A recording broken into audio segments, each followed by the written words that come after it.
Welcome back. Thanks again for checking out this bonus edition of the 12 Kyle podcast. I'm 12 Kyle. Check this out. On this podcast, what I'm going to do is give you a brief recap of my birthday celebration. Now, I'm going to be honest, right? I normally don't really celebrate birthdays like that. Or like how I'm about to tell you.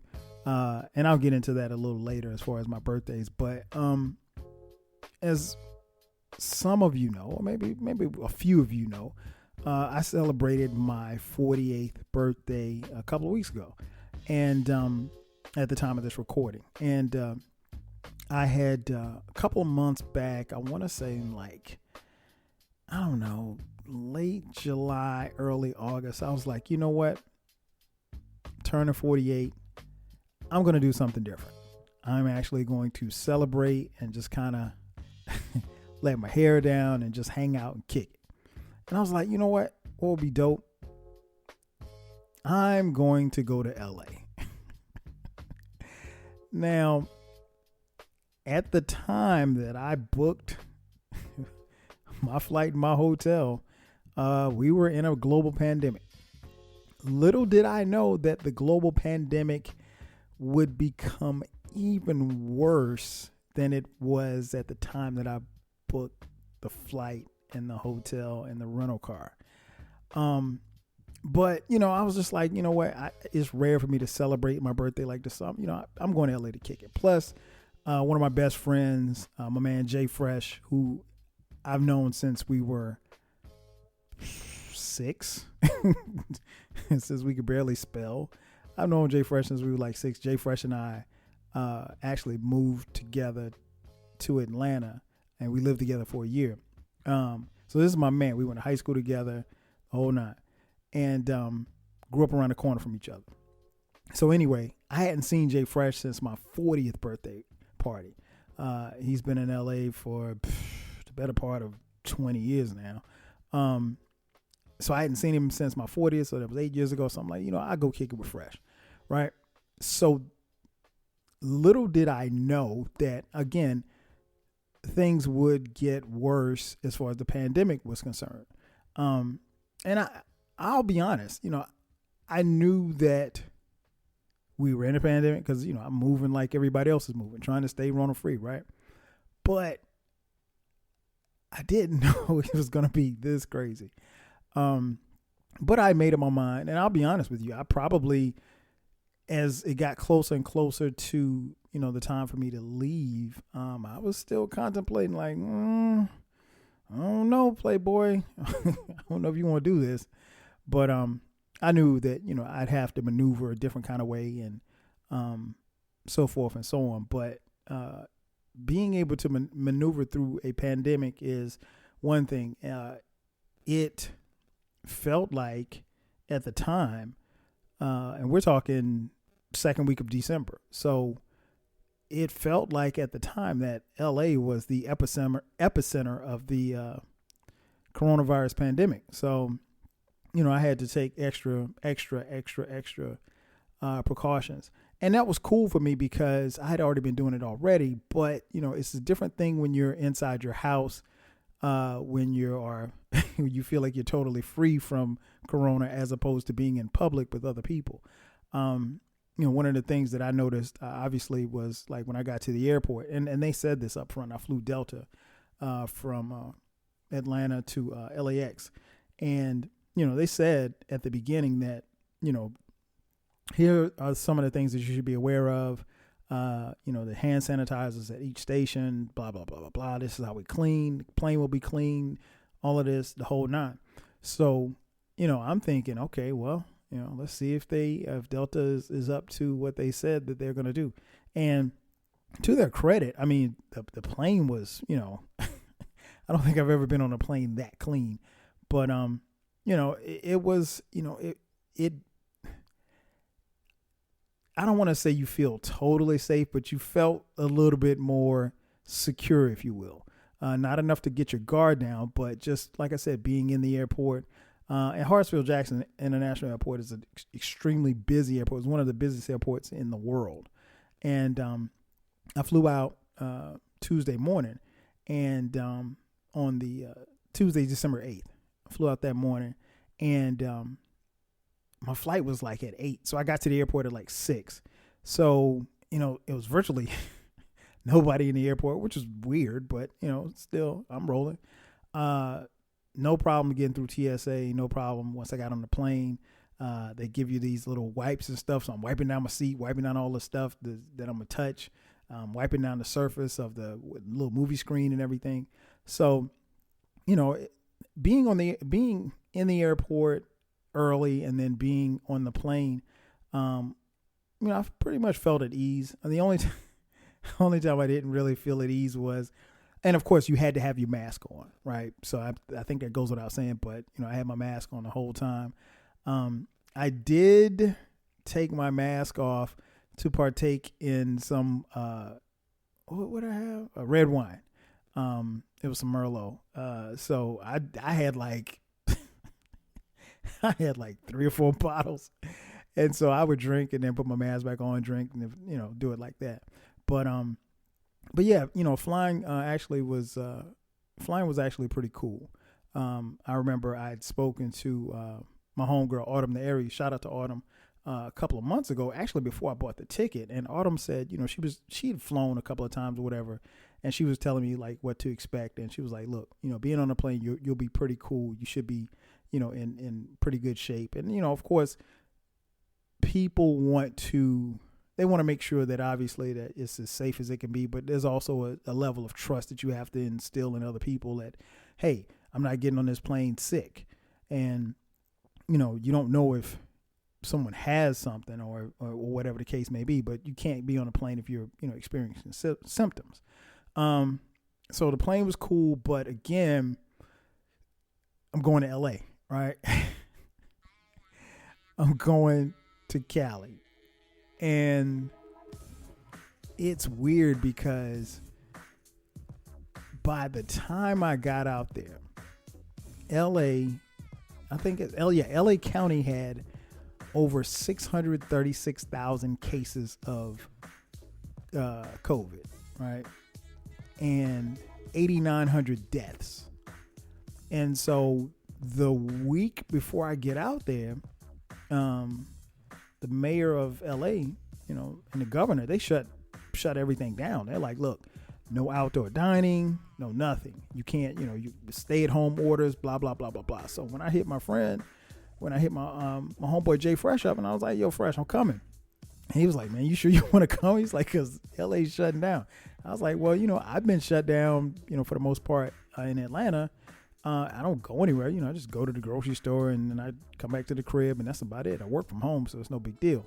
But I was, other than contemplating not going, I still said, okay, you know what, man, you need to go. This is what you need to do, and this is how you're going to celebrate your birthday, and this is how you're going to maneuver while you're out there. The one thing that I did not know, but I was I was fully aware by the time that I landed, is that masks are mandatory. There's a mask mandate in LA County, right? So you cannot be anywhere in public without a mask, which is different from how it is here in Georgia, because I think most places encourage you to have masks. Now, there's some places they will tell you up front, like, look, you can't come in here without a mask on. But you'll still see people sometimes walking down the street without mask on. But what was bugged out about being in LA was like, it was, everybody you saw had mask on, like even homeless people, you know what I'm saying? Like, so that was bugged. I was like, wow, this is actually cool to see people in compliance. So I think, to me, in a strange way, it made me feel a little bit more comfortable, being on the street or whatever like that. But yeah, nonetheless, that felt good to see. And I know a lot of people, have certain feelings about masks. I mean, it's the only way that we're going to be able to get out of this pandemic. So put your mask on. Actually, one of the funniest things that I saw when I was in LA was my hotel's downtown, right? And so I went to get something to eat. I think I went to like Chick-fil-A. It was like a block over. And I'm walking across the street. And before I went to Chick-fil-A, I saw the guy on the corner. He's sitting there, homeless guy. He's literally sitting on the corner, on the curb, right? And so he's like, when I came back, he's just yelling at the top of his lungs, I don't want to die. I don't want to die. I don't want to die. All right? So he's yelling that at the top of his lungs. And then somebody walked past him without a mask on. And all of a sudden, the only thing you hear on this crowded LA street is, put your mask on, motherfucker. Yo, I almost dropped my food on the ground just laughing. That was so funny to me because he was dead serious. And but it felt good to see people, at least taking it seriously, being in this pandemic. But it was cool, man. I did some shit while I was out there. I made sure that I was socially distanced. I didn't really go anywhere. Let me put it like this. Everywhere that I went, I was by myself. So, I mean, other than kicking it with Fresh, it's funny because I landed and I got my bag and I text Fresh. I'm like, yo, I just landed. And he was like, yo, meet me at this spot. So he sent me this location to a parking lot. I'm like, why is he sending me to a parking lot? He's like, let's meet here. And so I get the rental car. Shout out to the Nissan Maxima. I didn't know those little cars had that much power. I was flying through LA. So we met at this parking lot in Santa Monica. And so again, this is my dude. Me and Fresh, we talk or text every other day, right? And I ain't seen him since, 8 years ago. And so we get out the car, dap and hug. What up, boy? What up? What up? What up? Like that. And then after we dap and hug, I gave him a little hand sanitizer. Then I put it on my hand. And so it was just like, we both kind of chuckled when I did it, and he was going to his car to get his hand sanitizer. But, it's just like, it was, I guess the best way that I can describe it was something that was constantly on my mind as far as in the forefront of my mind. And I think you have to be that careful, when you're moving about, not just on vacation or just anywhere in general, you don't know how much you touch your face or anything like that. So it's just the little things that you have to be aware of. Social distance, keep your mask on, wash your hands. You got to do that. So we met in Santa Monica. Santa Monica was cool. I was like, yo, Santa Monica giving it up like this. We're at the beach. And, man, it was 85 degrees. I was like, yo, I see why people live. I mean, because there wasn't a cloud in the sky. There wasn't any type of humidity. Picture perfect weather for December. I mean, 85 degrees in December. Who wouldn't sign up for that? So we kicked it in Santa Monica, got some lunch, and just kind of, do what we always do. Sit around talking, laughing, bugging out about old shit. The shit we used to do in high school and college. And then so like my hotel was downtown, and it's literally 4 blocks from the Staples Center. And so I walked over to the Staples Center again by myself, with my mask on. And, it felt good to see the Staples Center. And I guess I told myself, I was like, okay, I'm going to do something different on his birthday. Cause normally I don't do tourist shit. Right. And I was like, okay, so I took some pictures. There's some statues outside in front of Staples Center. The statue of the great Kareem Abdul-Jabbar. the great Magic Johnson, the great Shaquille O'Neal, the great Wayne Gretzky. There is no statue of Kobe yet, but that's coming. But it was dope to be at the Staples Center, man. It's real cool spot. And of course, there's no way that I could talk about being in LA and not mention the late great Kobe Bryant. It was definitely something to walk in front of Staples Center and take pictures, but then there was also, just a different feeling and a different vibe knowing that Kobe wasn't there. It's just weird, man. I mean, like it's really hard to put into words. I just remember while I was out there, I can count at least 6 times where I rode past the building and there was a mural of Kobe. And I think you don't necessarily have to have been a Lakers fan or been a sports fan for that matter to understand the impact that he had in the city of Los Angeles. If for no other reason, if you understand and follow the history of, his tenure in LA, Kobe was LA because they saw him grow up literally in their city. I mean, he came to the Lakers at 19 years old. So, for him to be gone, it definitely, I think the city still feels the sting of it. I mean, it was really kind of surreal just to be passing by and, seeing a mural with his face on the side of it. And, I wasn't, even though I was doing tourist stuff, I wasn't going to, stop and take a picture. Cause I mean, people, when you see people doing that, people know that you ain't from around there. So I I tried my best to look like I was from there without being from there. But definitely, man, rest in peace to Kobe Bryant. He is definitely missed by the city of Los Angeles. And like I said, it was very surreal to be out there and see him still being memorized. And, he's gone, but definitely not forgotten. As I was walking around downtown, I came across the Grammy Center, and I took a picture of the Grammy walk, and I meant to send it to my man Eclectic. Shout out to E. One of the spots was one of the Grammys that was laid down was in the ground was the 2004 Grammy, and I took a picture of it. Group by the name of Outkast won Album of the Year in 2004. So I meant to say that to Eclectic because I know how much he loves Outkast. But yeah, I did some tourist shit. I hit Roscoe's chicken and waffles.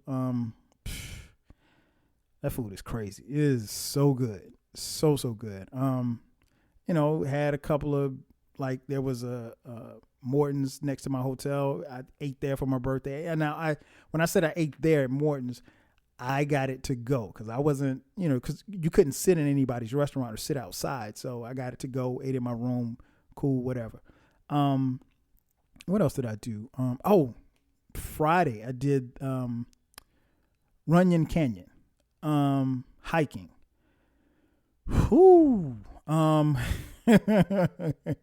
Runyon Canyon is something else. If you're not familiar with Runyon Canyon, go to your Google machine and Google it. I purposely took, a couple of hoodies, some sweatpants, and some jogging shoes or whatever, so I could run Runyon Canyon.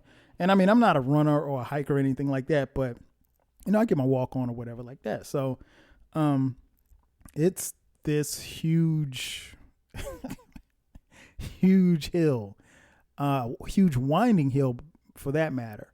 And what was interesting was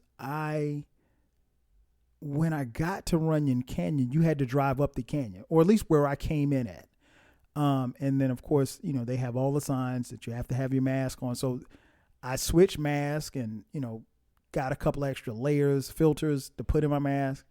And, I knew because it's hard enough to breathe in a mask, but it's even harder when you're out of breath as far as coming up or down a hill.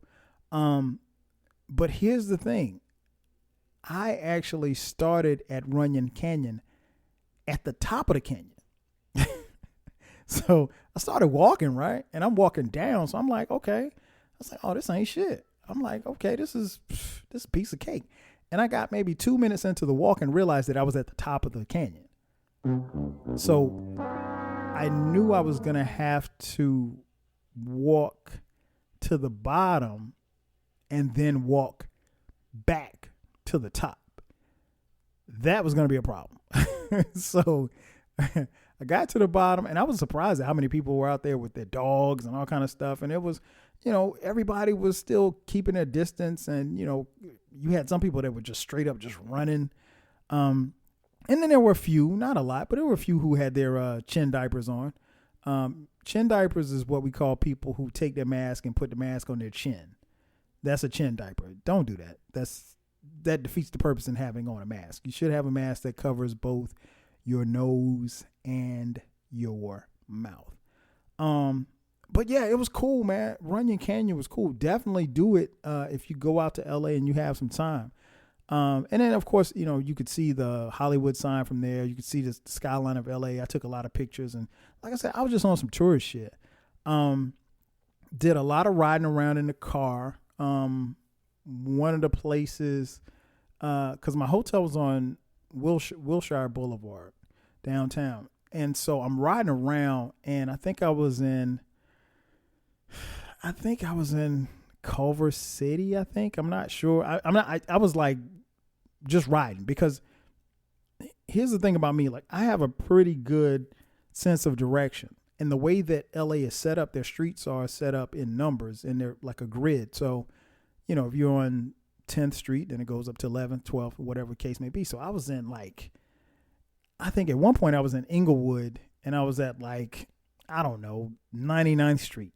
And so I was like, okay, and what I wanted to do was get back to my hotel, but I didn't want to turn on the GPS. I was like, I'll figure it out. And so I have fun doing that, being not necessarily lost, but just kind of riding around or whatever the case may be. So, I was riding, and I was in Inglewood, and I moved over, and then I went to Culver City, and I'm driving. And so I get on Wilshire Boulevard. So I was like, okay, I'll take this all the way to my hotel. And I didn't realize the street was this long. So I'm riding, and I pull up on this sign, and it says museums or something like that, right? And I see a building, and I'm like, yo, this building looks familiar. Because keep in mind, I've been to LA before. I had not been to LA since, I want to say 2003. So it's been some years, right? So I see this sign, I see this building, and the building looks eerily familiar. I'm like, where do I know this building from? And I read the letters on the building. It says Peterson Automotive Museum. Huh? And it hit me. If you're familiar with hip hop, March 9th, 1997, Biggie had a party at the Peterson Automotive Museum in LA. And as Biggie was leaving the party, car got shot up. He was murdered. And then it dawned on me, I literally was sitting at the corner where Biggie was murdered. And that was bugged out, because I did not intend to be where I was. I just happened to be riding around. But that was weird, but still, kind of bugged out. Being a fan of Biggie, that just kind of freaked me out a little bit for a quick second. But it was cool, man. I spent a lot of time in Inglewood just riding around. I saw did a couple of tourist spots. Got a chance to see the SoFi Stadium, where the Rams and the Chargers play. Beautiful stadium from the outside. And then me and Fresh went to Long Beach, and we hung out there. And I mean, the weather was perfect. I was just like, yo.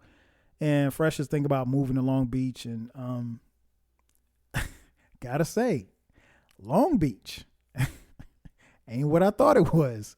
Or maybe what has been portrayed in hip hop. I didn't see that part of Long Beach because I'm pretty sure I wasn't that far away. But the beach of Long Beach, pretty nice, pretty nice. But yeah, like I said, I just did some tourist shit. I really, I spent a lot of time at my hotel. What was funny was, like that Thursday, the lady at the front desk stopped me because it's weird because like the hotel that I was in, it's 70 floors, and I was you have to go to the 70th floor, and then you go down to your room. I was on like the 57th floor, right? So the lady at the hotel, she stopped me. I had on a South Carolina State University sweatshirt, and we were just small talking and with our mask on. And she was like, where you from? I was like, Atlanta. She was like, oh, are you here with the Falcons? I was like, why would I be here with the Falcons? Why would I be associated with them? And she was like, well, they'll be staying in our hotel. This weekend because they play the Chargers. I was like, oh, word. No, I didn't know that. And so what's weird was like the hotel had like 7 restaurants, and all of them because of COVID had been shut down. So like you could order room service, but you couldn't check out any of the restaurants in the hotel because of COVID. And it literally felt like by the time, because I think the Falcons got there Friday afternoon.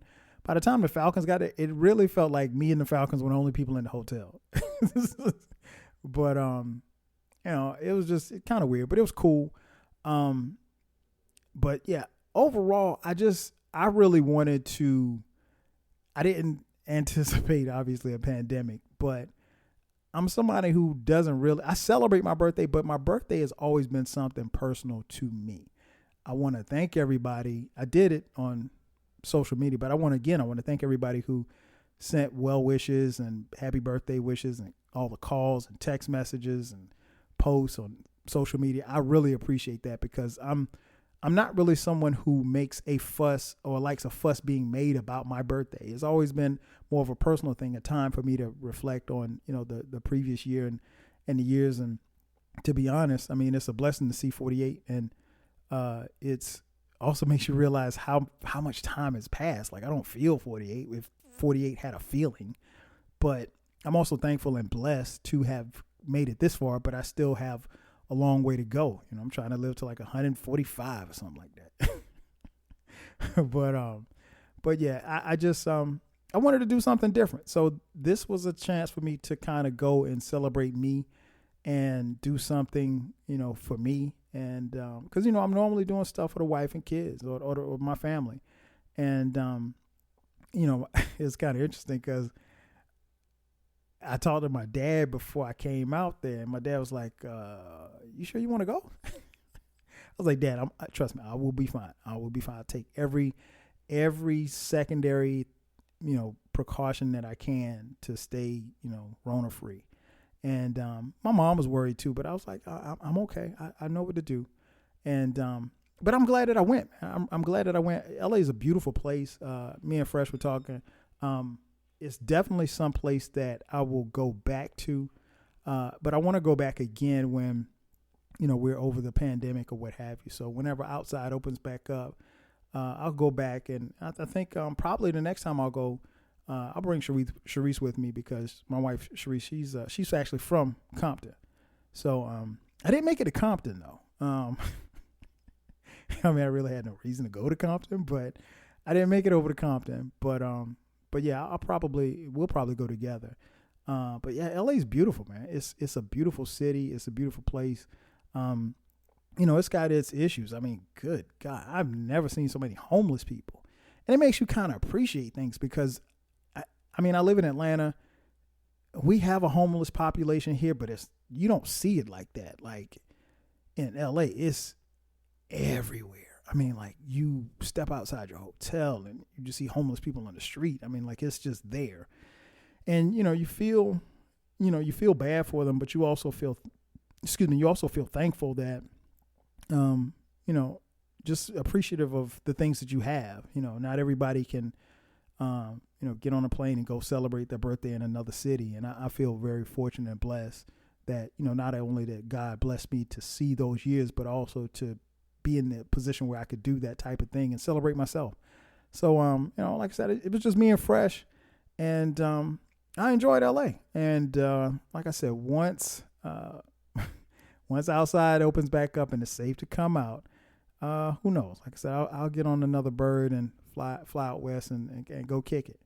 And but yeah, I just wanted to give you guys my thoughts and my recap of the birthday. Again, thanks again for all of the birthday wishes. SAG season is unfortunately over, but there's always next year. Ladies and gentlemen, thanks again for checking out this bonus edition of the 12 Kyle podcast. I'm your boy 12 Kyle. I'll catch you guys next time. 5,000.